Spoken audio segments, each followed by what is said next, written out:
God'll get you for that one. Maude is owned by Shout Factory.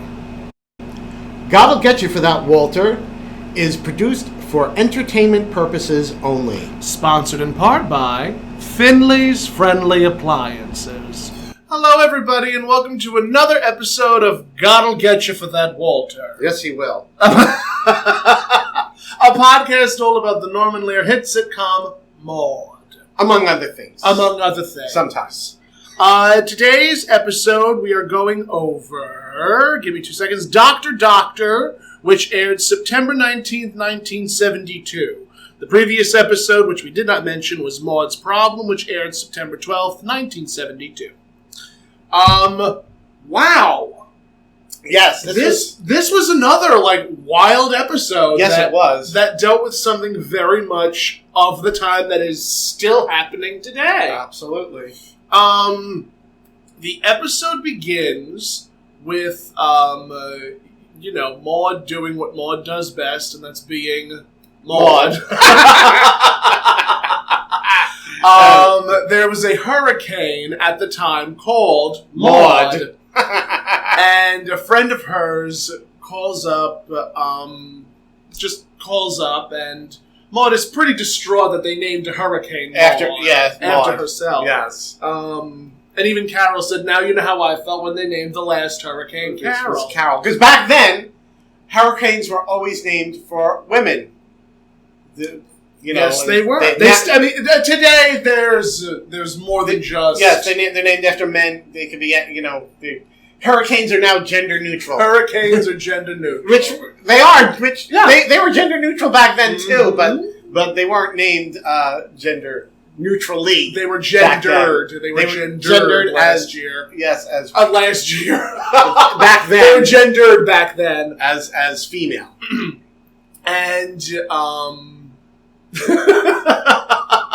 at least they didn't say that you were, what was it, damaging the naval base at Guantanamo. Mm-hmm. But yeah, so the episode starts very relatively innocently. Mm-hmm. Yes. All until Arthur Harmon enters the fray. Yes. Now, Arthur Harmon played brilliantly by Conrad Bain of Different Strokes fame. Strokes. And just the dynamic between B. Arthur as Maude and Conrad as Arthur, opposites. Yes. Just polar opposites. Yes. Arthur is very, to put it as nicely as possible, Arthur is a male chauvinist pig. Slash Republican. Conservative. Very conservative, very Republican. As a matter of fact, they mentioned in the episode that he has a hang-up about God and sex. Yes. So obviously the episode deals heavily with sex and nature and God and morality and all that fun stuff, which during the time was just not talked about. Nope. You always, sex was never taught outside of the bedroom. Well, when did sex education start? When did they start educating people about sex in school? It was in the well, actually, I think if you go back in the 50s, mm-hmm. They did have some sex education. Well, was it you the can PE actually teachers? I'm not sure, but you can actually find on YouTube they have these old movies of sex education mm-hmm. that they would show to the students. Yeah. But they made sure to separate the boys from the girls. I mean, they even did that with me in the 90s when I was learning about sex education. The boys went with the boys, mm-hmm. and the girls went with the girls to learn about whatever they were supposed to learn about. But normally back then in the 50s, it was mainly about just telling you, not to have sex, because if you did, you were going to get a venereal disease, and then the protagonist of this always ended up as having gone insane from having a contracted syphilis. That was the crux of sex education. education back then. Well, I mean, even during the 50s, there was a lot more God in politics. Oh, yeah. There was a lot more God in politics that basically dictated to people and denigrated to people, don't do this, God doesn't want you to. Yes. Which... Yeah. I don't know who was president. Who was president in the 50s? I have no idea. Was that Eisenhower? I think it was Eisenhower. Yeah. Just. Whew. Yeah. So, Arthur, being a product of his time, very, very conservative. And he has to bring it up to Maude about upcoming election and asking about Proposition 17. And saying that he was for it, and Maude, baiting Maude, saying, I'm sure you're, because I'm for it, I'm sure you're against it. And she was like, well, it follows as the night unto the day. Exactly, right. Of course, anything Arthur is for, Maude is against. She is against. And honestly, the same thing backwards and forwards. Mm-hmm. And hilariously enough, Maude ends up looking in her, what was it? The League of Women Voters pamphlet. I have never seen a pamphlet about something like that. Back then it was pamphlets. I want more of that today because if there's one thing that I can say about politics today is that there is such a lack of education. Oh, yeah. There is such a lack of education that I want a pamphlet to tell me all of these things. Because there are a lot of powers that be out there that don't want people to be educated. Exactly. That's what it is. So for Maude, keep the masses in the dark. Exactly. Just pacify them with, the latest internet craze and, this whatnot. So for Maude to have this pamphlet that goes over these propositions, and I'm sure even in those pamphlets you would have who you would elect and who you would vote for. Right. Not only the propositions, but also who to vote for. Right. And I want more of that today. I want these pamphlets to basically say, this is what this is for. This is who this is for. This is vote for this person, and this will happen. I'm sure that if you go online, you can find all that. Who has the time to do that? I know. We don't have time for that. We've got to watch Maude. We have to watch Maude. We have to educate ourselves to these things. But I mean, I love that so much. But of course, Maude is reading, and there is no such thing. No Proposition 17. As Proposition 17. Arthur just did it just to... Arthur did it just to be Arthur. Just to be Arthur. And aggravate her. Yeah. So...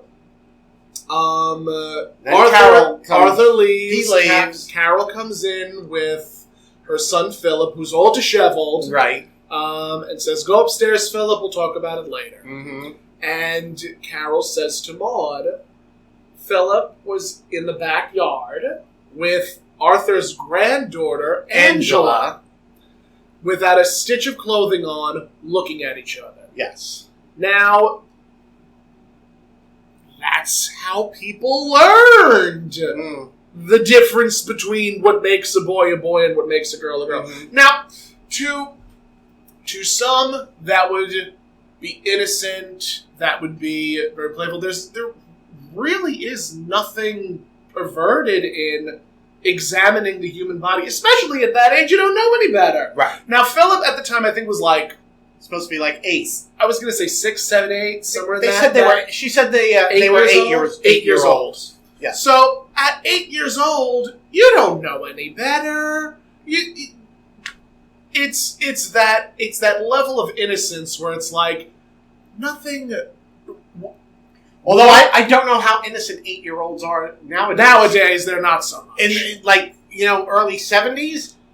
Yeah, much more innocent. Much more innocent. This day and age, not so much. I mean, the internet has also definitely helped with that.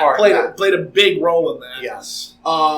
Is because everything is right at your fingertips. Yes. You could learn everything at the age of 8. Yes. So back then, it was looked at as innocent. Right.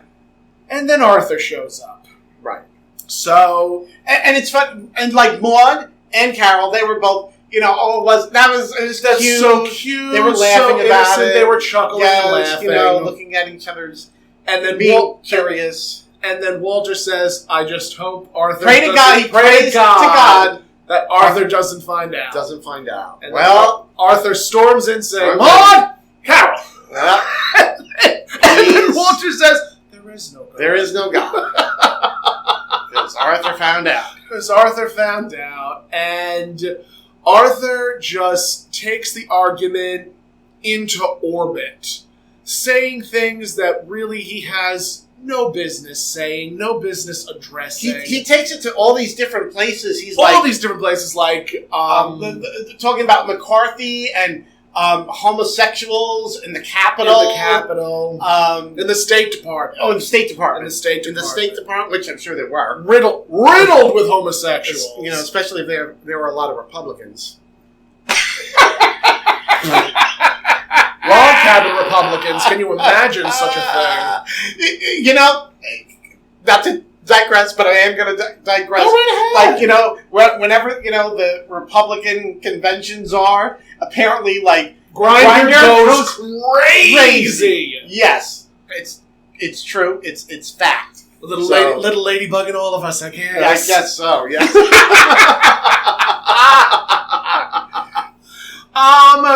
So, moving forward, Arthur just continues making these outrageous statements and claims. Talking, somehow also mentioning Burt Reynolds in a centerfold. Yes, because Burt Reynolds, he posed for... He posed for Playgirl.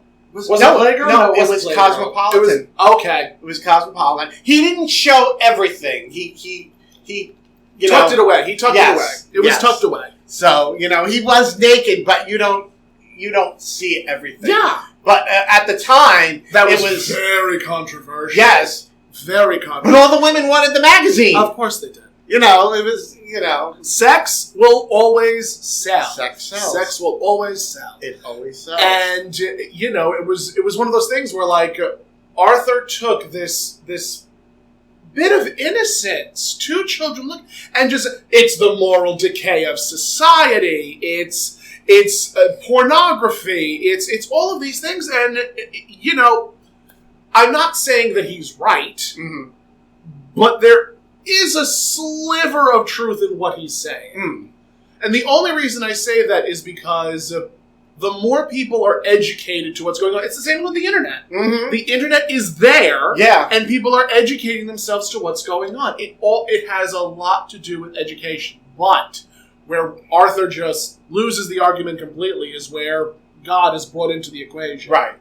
And, you know... And Maude was trying to say, well, you know, the human body it's beautiful. It's a divine creation. She uses that term. That, you know, it's nothing to be ashamed of. Now, here's the thing. Mm-hmm. Now, early 70s, it was, you know, when this is taking place and this happens, and, you know, and Carol and Maude are very much like, oh, it's all innocent. It's very sweet. Carol also said that her generation, Maude's generation, has hang-ups about God and sex. Yes. But Carol's generation is all about peace, love, and getting back to nature. Yes.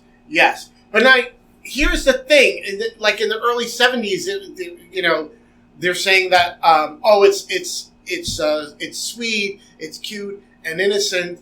However, if that were to happen today, there's all kinds of stuff that we would not look at it. Well, some people would not look at it like that. Some people, you know, because now we have, like, I remember it wasn't too long ago, like a kindergartner, like, he gave another kindergartner a kiss. And, like... Bedlam erupted. Yeah, it was like, you know, he got sent to the principal's office, and they were saying that, you know, he was sexually abusing a classmate.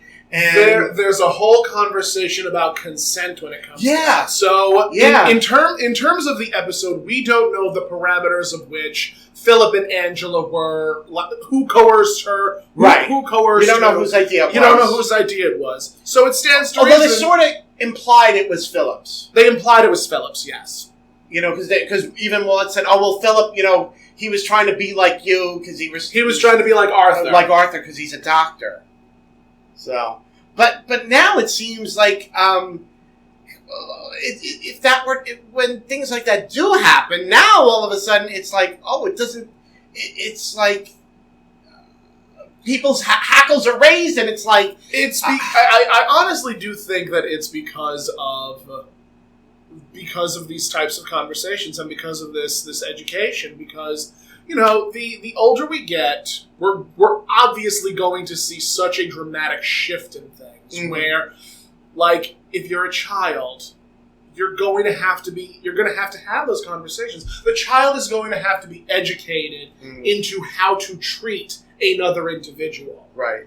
And it comes down to sex education, really. Right. It comes down to having that conversation. And even during the argument between Maude and Arthur, like Arthur says, we should not have sex education. It's just it's again moral decay. Yes. And he's blaming that for the decline of American civilization, I guess. And Maude calls him on it, basically saying, how can you why did we have to take sex education out of the home? Right. Why did that happen? And it begs the question. And Maude points out that nobody was learning it at home. No one was learning it at home. They were learning it in the street. Yeah. And Walter makes his remark that he learned it in the street. She never had a problem. She never had a problem with it. So it's just that conversation of education and sex. Mm-hmm. It's when you bring God into the equation that things get really, really, really muddy. Mm-hmm. And, during the 50s, 60s, and 70s, God definitely did play a role in politics. Oh, yeah. And it's unfortunate only because I think God is emotional. Mm-hmm. You have an emotional, spiritual connection with a being. Has no place in politics. No. Has no place in politics. Hello, separation of church and state. Separation of church and state, precisely. So, again, it's the same conversations that we're having now. Look at what's going on. And again, we'll definitely get to this when it comes to the abortion episode, Maude's Dilemma. But the conversation is still happening now. Mm-hmm. It has nothing to do with religion. It has everything to do with control. Right. It has everything to do with control. Right. Just, if it were up to Republicans in today's day and age, women would just be barefoot and pregnant, yes. doing things that, like, it's so wild how times have changed so drastically and so yet much. haven't. And yet haven't. Yeah. And yet haven't. So, the episode continues, and, let's see, after Arthur leaves, Arthur is adamant that Philip should be punished. Yes, he wants to be punished. Whether he should be spanked or punished or grounded or what happened. And Maude is like, well, what should we do? Like, leave him stranded out in the desert, or just a simple crucifixion? Simple crucifixion, yes. Which Arthur takes offense to. Arthur took offense to because Arthur does not know how to turn off the God thing. Right. We'll get to that in a moment. Very important. That is. So, Carol says, I will have a conversation with Philip. I will tell him that you, Arthur, are upset, but I'm not going to punish him. Right. And Arthur, in true to form fashion, says, so that's it for America, huh? Right. Because that was one of Arthur's catchphrases. Mm-hmm. Because every time Arthur was called out on the BS that was American politics, he'd be like, so that's it for America. Mm-hmm. So, it's just really weird. It's weird. And the reason I say it's weird is just because of everything going on today. Mm-hmm. And how nothing has changed. A lot of things have not. But now, not to say that everything has not changed. There's definitely been there's definitely been a societal shift. Mm. But there's still so much work to do. Yes. That this show came out, 72? It's almost been, 50 years? Yeah. In 2022, it'll be 50 years. Mm-hmm. And, what? How? Why? And when you say 50 years, you think, that was the 50s. No. We are 20 years into this century, friends. That's right. It's terrifying. I know. It's absolutely terrifying. Yeah. So, we're... Even more terrifying when you're my age. Right? You'll get there. I'll get there soon enough. I'll get there soon enough. But it's just interesting to constantly see this sort of just shift in one thing, but not in another. It's like 2 steps forward and one step back. Yep. So, the episode does continue. I'm trying to remember what happened right before the commercial break. Arthur is storming out and he's saying that, he's never... never setting foot in the house again. That everyone in the house is a bunch of degenerates. They're degenerates, and Maude is saying the only way he's getting back in the house is over her dead body. To which Arthur exclaims, "That's good enough for me." Right. And so there's tension. Right, and Walter's like, my best friend, because he's known Arthur longer than he's known Maude. Right. And Maude says, before the commercial break, now I remember, Hurricane Maude has struck again. Right. So, after the commercial break, we open at a bar. Now, what's important to understand is that right up until the second season, Arthur was an alcoholic. Mm-hmm. Walter was an alcoholic. Yes. And you'll see in episodes following this one that Walter likes to drink a lot. Mm. And it's addressed in, I think, the first two episodes, first two episodes of the second season, it's focusing on Walter's drinking, which huge thing. It addressed. We'll get to that. That's a later conversation, but we'll get there. But Arthur and Walter are having a very, very deep conversation, blitzed out of their minds. Yes, they're completely and totally they're drunk. Smashed, they're plastered. Yes, and they're having a conversation about God and sex. Mm-hmm.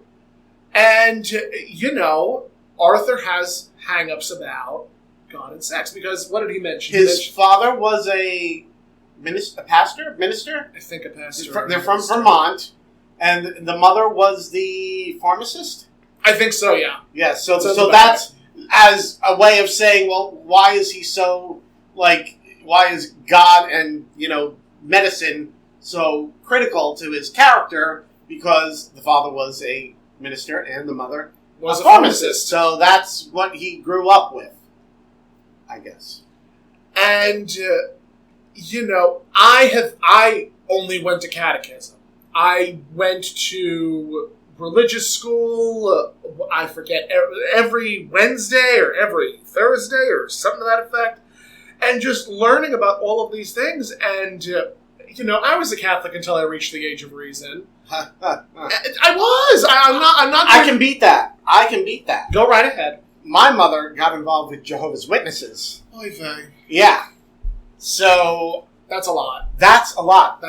There was you had church. It was it Monday, Wednesday, and Sunday? It was 3 times a week, and the meetings were each meeting was 2 hours long. And on Saturdays, you had to do the door-to-door. Nope. Yeah. Nope. And they basically pimped me out, as, a little kid and, trying to, would you like a copy of the Watchtower? Yeah. I had to do that. I'm so sorry. It was horrible. But, I was the kind of kid, I just sublimated everything and I just pushed everything down. When, at these meetings, they're just talking about God on and on and on for 2 hours. I just sat there. But, my mind, I was living out in these fantasies. I was in outer space. I was, anywhere. You were not there. I was not there. Anywhere but there. And my mother always got complimented. They were like, "Oh, your son is so well behaved." Little did they know that I was fantasizing about the man from Atlantis in his Speedo while somebody's up on the altar preaching about how wrong homosexuality is.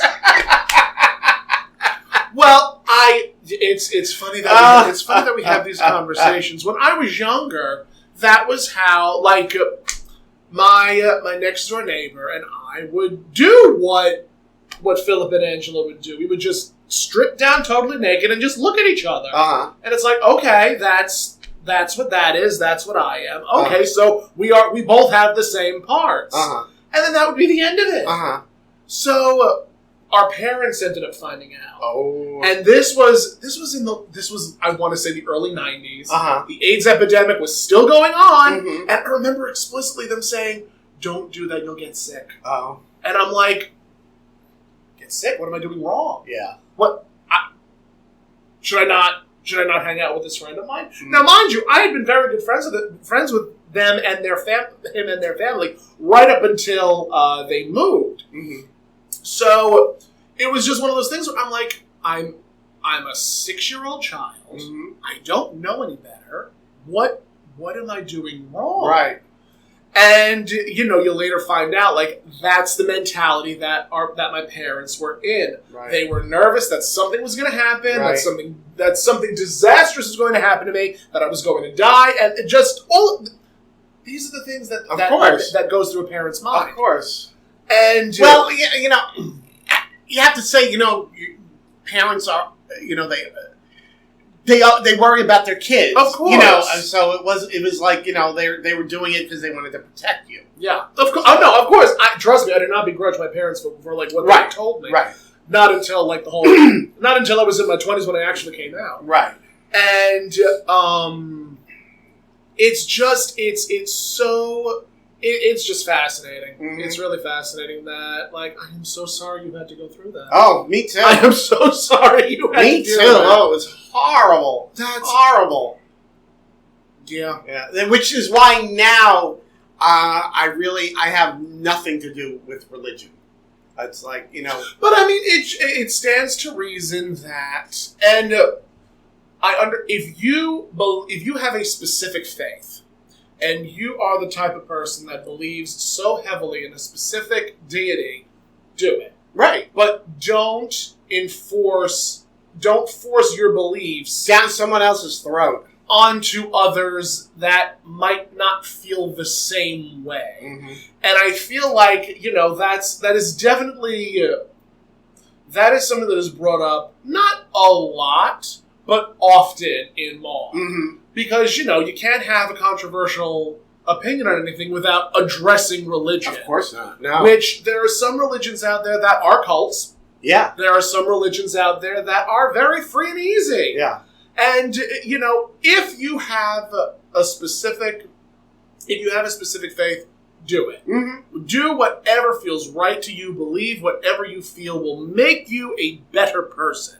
Very true. But for the Lord's sake, do not force your beliefs on other people, especially if they don't want to hear it. Yeah. I can only imagine the stories you have about being a Jehovah's Witness. Oh my Lord! Well, it's just honestly, a lot of it is blocked because in order to like deal with it, I had to just sort of like I'd be sitting there and I would just go off in my own little world.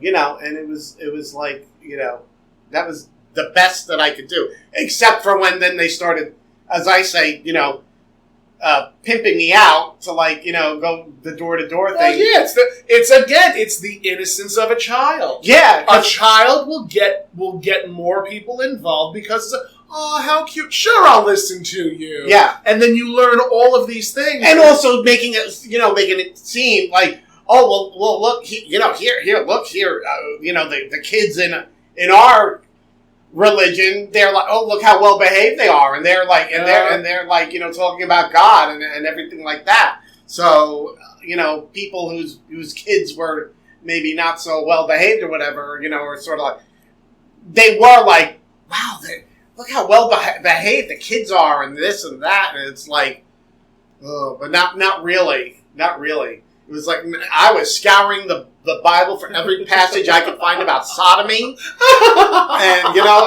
I was like, so what exactly did they do in Sodom and Gomorrah that made God so mad?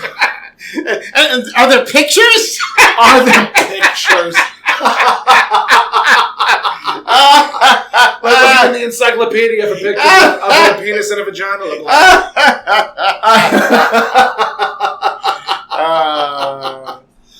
You. Oh, yes. You. Yes. But I mean, those are the conversations that are still being had today. There are conversations being had today about religion and sex, and how like you're supposed to do one thing and one thing only. You're not supposed to do this other thing. You can't do this other thing, otherwise this being, this ethereal being, will smite you for doing this thing that you're not supposed to be doing. And it's like, why? If this God is supposed to be all-knowing, all-loving, compassionate, understanding, you would think. Yes. Explain to me.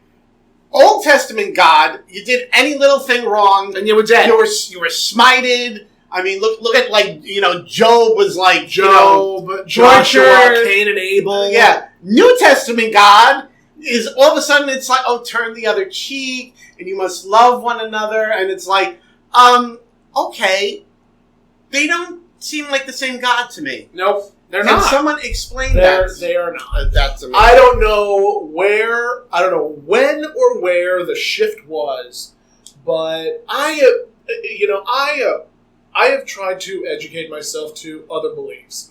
I will read about Greek mythology and the Greek Orthodox religion, Roman Catholic religion. I will try to educate myself to these gods and so on and so forth. And it's fascinating to see the similarities between the two. Oh, yes. Like, it's so fascinating to see, like, Zeus and Jupiter being so similar to God. And it's just fascinating to me, man.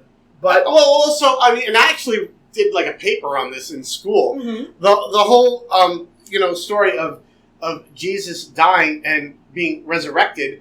I mean, you find that the concept of the dying and reviving God throughout a lot of religions. I mean, they had it in Greek religion with I think it's Persephone, like goes into the underworld. And, she eats, like, the 6 pomegranate seeds. Yep. She wasn't supposed to eat anything because she ate 6 pomegranate seeds. She's only allowed to, leave the underworld, 6 months out of the year. That's when we have the spring and summer. And the other 6, she goes back to the underworld, and that's when we have fall and winter. And there was other, like, But you read these stories, and I personally would love to do an educated paper, to do a scholastic paper on the Bible as a piece of literature. Not so much as a religious text, but as a piece of literature. Right. And I think it would be fascinating to do that. Am I going to do that? Probably not. I'm sure it has been. Oh, has to have been. I'm sure it has been. Because there have been, especially researchers. The amount of times I've seen that one picture where, like, it's the Bible, and it has all of these tabs on it. And if you find the matching color, that's if you find one passage, read that, and then find the matching color of it. That is that passage, completely and totally. Oh God, what is the word?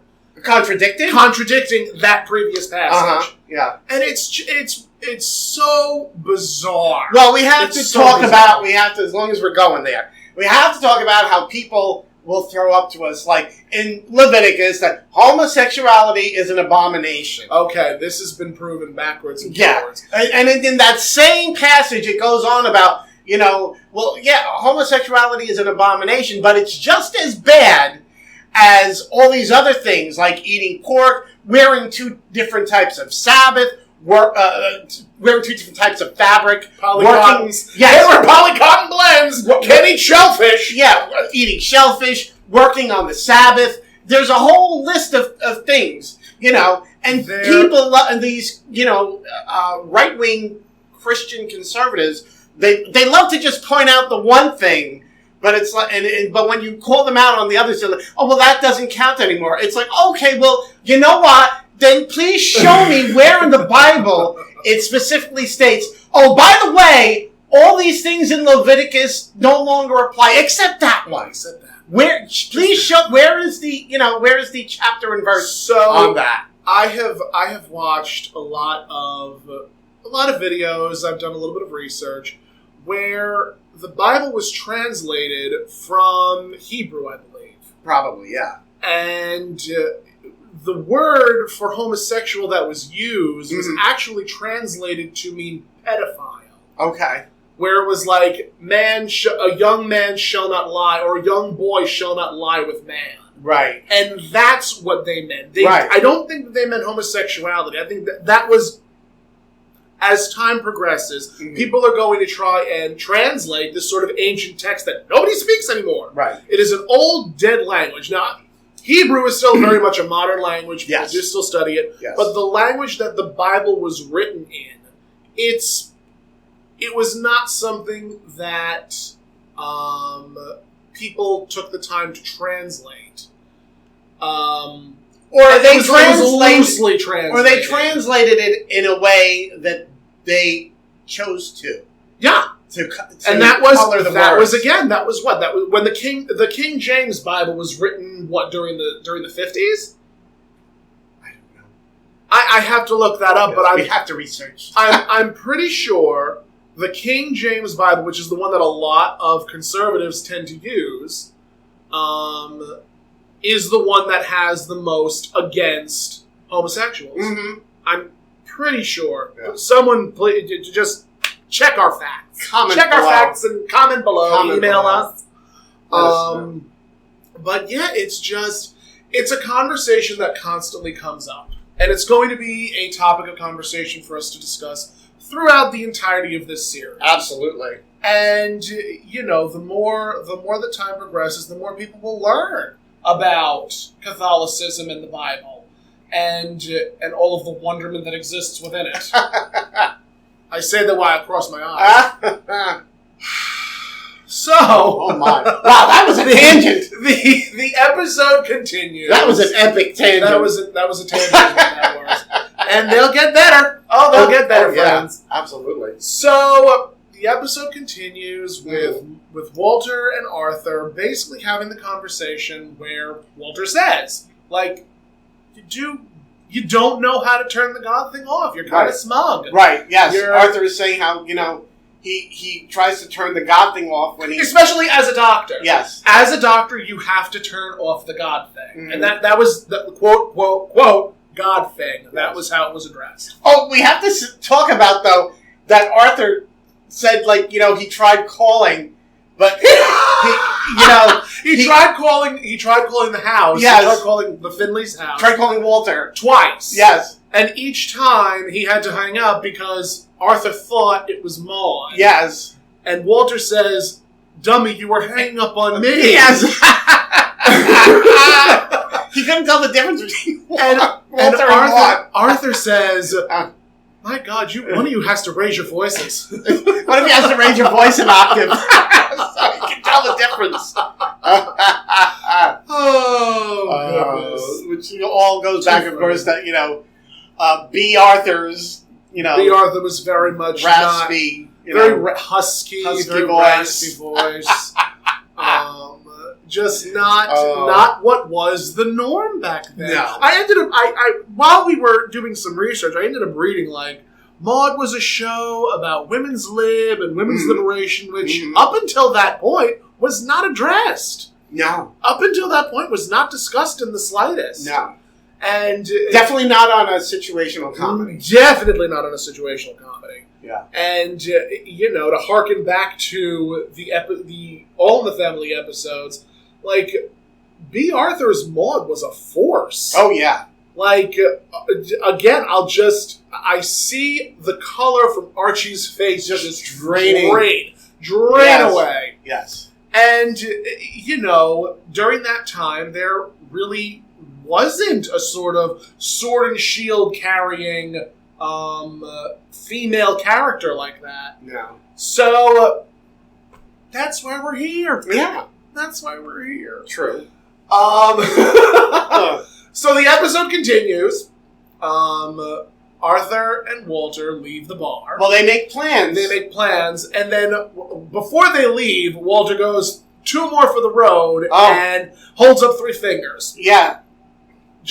That's alcoholism. And also driving drunk. Yeah. You were able to do that in the 70s and not get caught. I can remember there was at least one instance where me, my father, and my mother, we came back from like a family function, and my father had quite a bit to drink, and we got stopped by the cops, and the cop said to my father-in-law, were you drinking? He's like, yeah, I had a few. He said, well, I'm just going home, and he's like, all right, well, just take it easy, and it's like Can't do that now. You can't do that now. If you say you've had a few too many, they will get the breathalyzer test. Even if they just suspect, yeah. I mean, they're gonna take a breathalyzer. They're gonna take a breathalyzer test. They're gonna ticket you. They're gonna give you a DUI. They may even arrest you. Yeah. So that happens again. That happens a few times in the show where people will just drive to wherever they need to get to drunk. Yeah. They just did it, and people did just do that back then. It was they did. It was, which they should not have been. Like myself personally, like one of my biggest fears. It's like because like when I'm at an event or something in drag, it's like if I have to drive, I don't drink. Yeah, because that is like my biggest fear. It's to terrifying. be like driving home in full drag and getting like stopped by a cop. I'm like, it's like I'm like. There's no way I'm like gonna get like, I mean, if I did get stopped by a cop, at the very least, I want to make sure, if they want to give me a breathalyzer, I would be terrified, right? To be pulled over in full geesh. Mm-hmm. I don't even care. I don't care if I was If I was pulled over while in full drag, it didn't matter what condition I was in. I would be shitting bricks. Yeah, because I'm like, oh my god, this is not going to be good. Like, what if the cop is prejudiced? What if the cop doesn't like drag queens? Yeah. But then there's always the other question, like, well, what if I get a gig out of this cop? What if the cop really loves the way that I look and will be like, hey, can you do a party somewhere? Again, terrifying. Oh my Absolutely terrifying. Actually, I do have a getting pulled over in drag cop story. We were doing a show. Yeah. That show I've mentioned out in the Hamptons. Okay. We were driving out there, but my husband Frank was driving. Yeah. I was in the passenger seat, and he did something wrong. He was like, I think he went straight in like a turning lane or something. We weren't really sure where we were going. Yeah, the roads are all weird out there. The like, you really couldn't see like the markings on the road, and we got pulled over, and we said to the officer, and here I am in full drag, saying like I have a show right over here and I mentioned the name of the place, and he was like, well, you went straight in the turning lane, and my husband was like. He was like, "Oh, I'm so sorry." He said, "I've never been here before, and I couldn't really." It really wasn't marked that clearly. Was it county police or was it Suffolk County PD? It was. Was it Suffolk County or was it the Suffolk County? Okay. Well, I'm not sure. Was it a white and blue car? Or was it a green? It was night. I don't know. Okay. It was just. I just knew it was. You knew it was a cop. You knew it was a police. I knew it was a cop. And sheriff, that's what I meant. But he just like said, all right, and there was, they just, let him off with a warning. They didn't issue a ticket or anything. Now here's the thing. Not quite far behind us was another drag queen, person of color, and Lady LaBelle. In another car behind us. And I said to myself, I said, we just got off with a warning, but I'm sure if it was, the two drag queens of color in the other car, they may have been hassles.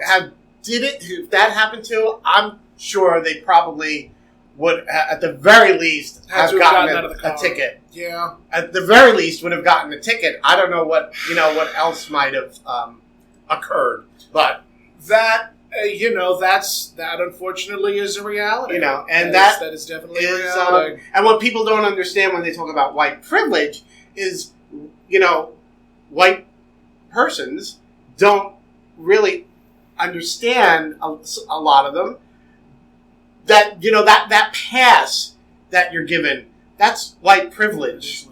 And like a lot of white people, they don't grasp that, those little niceties, that's what white privilege is. Because I said to myself, there was a conversation that my family was having with each other. I try not to get involved with any of that nonsense, because as soon as I do, I end up with a headache. And a family member, nondescript, has a child who they babysit for, right? And they were mentioning how the child was going to be taught about white privilege. And the family member was like, I can't believe they're doing that. I think that they're being taught in that school. That the child is being taught about white privilege in school. In school, okay. And the family member was like, it's possible that the kid's parents are going to take the child out of school because this is ridiculous. Why are they being... And it's like,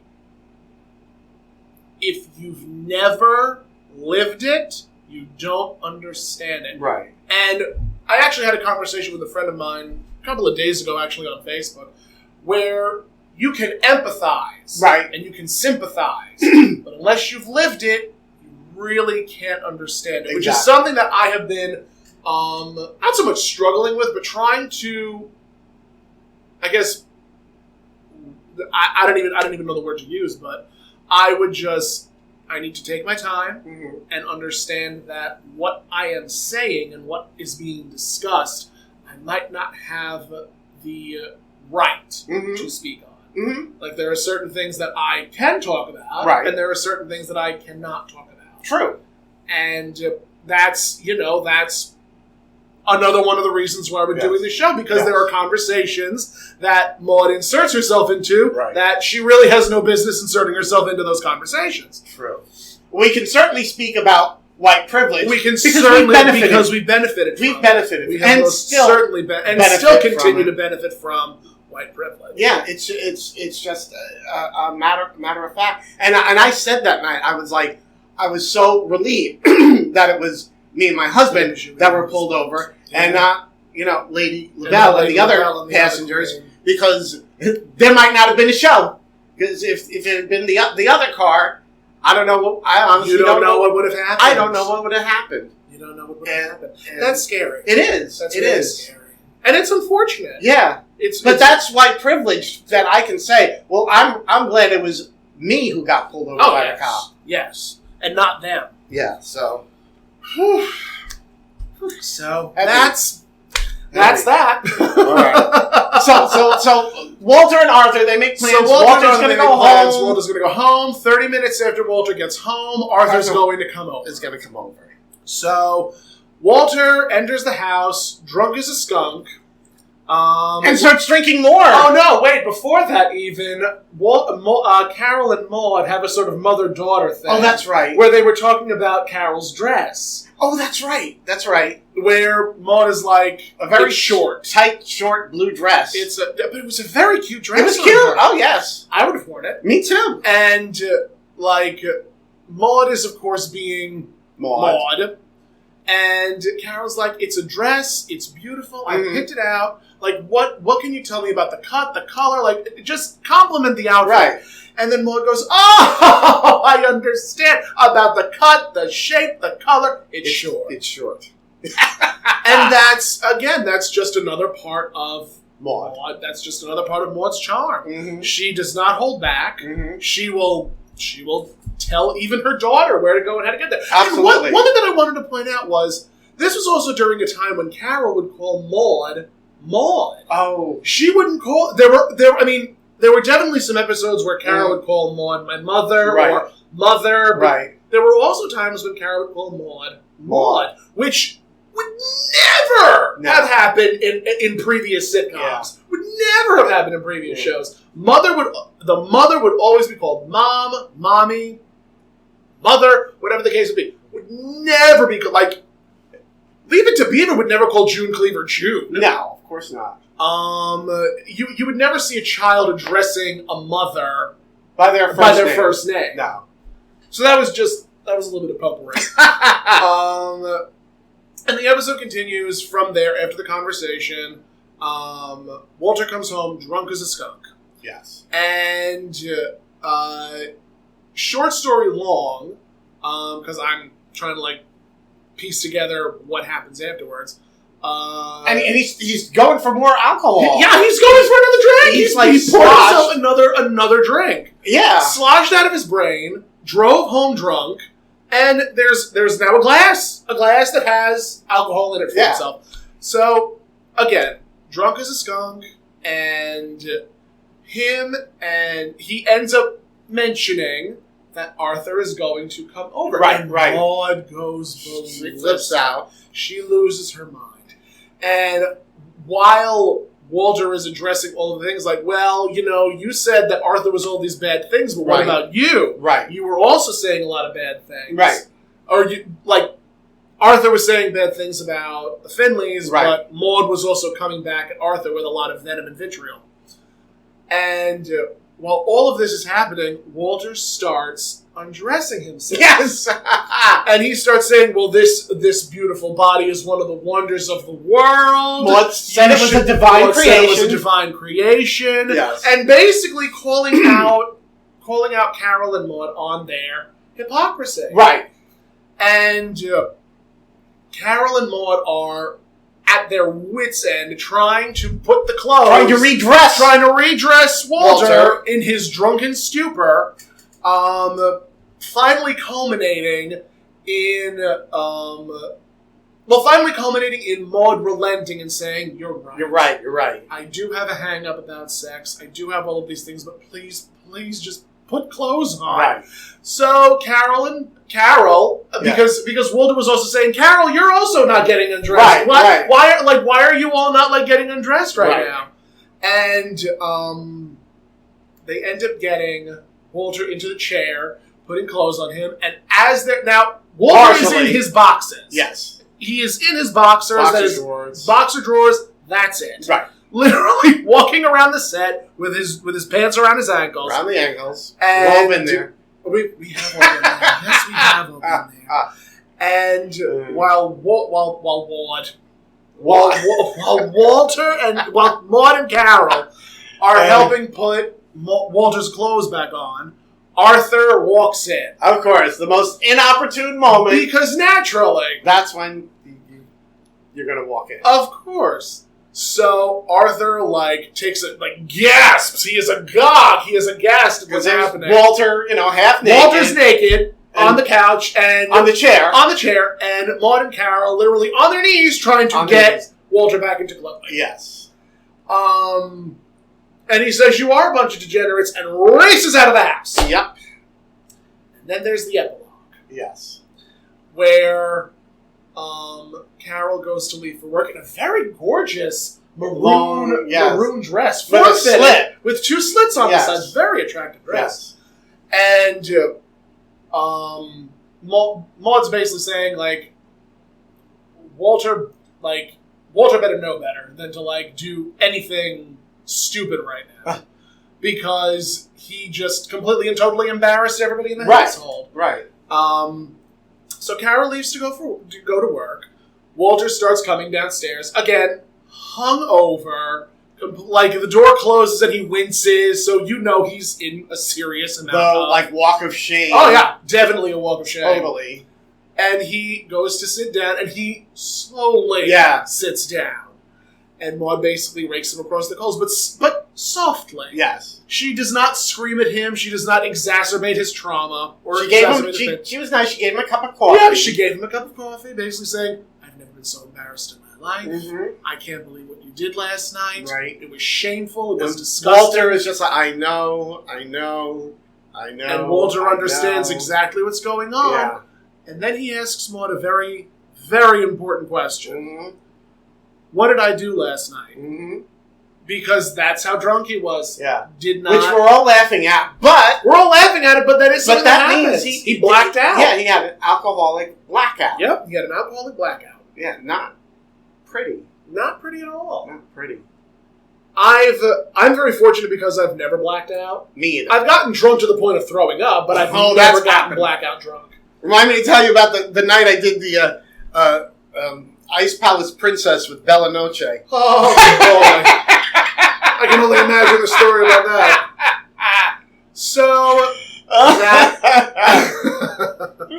and with that was Dr. Doctor. Mm-hmm. And it's really, really fascinating to me. And we'll address this more in forthcoming episodes.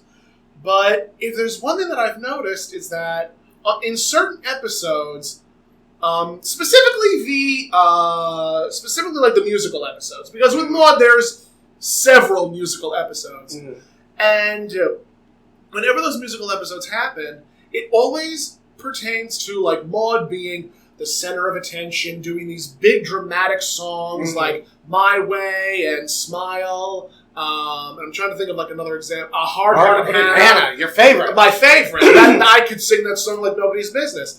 And whenever it would be Walter and Carol, there would always be some type of like sexual overtone.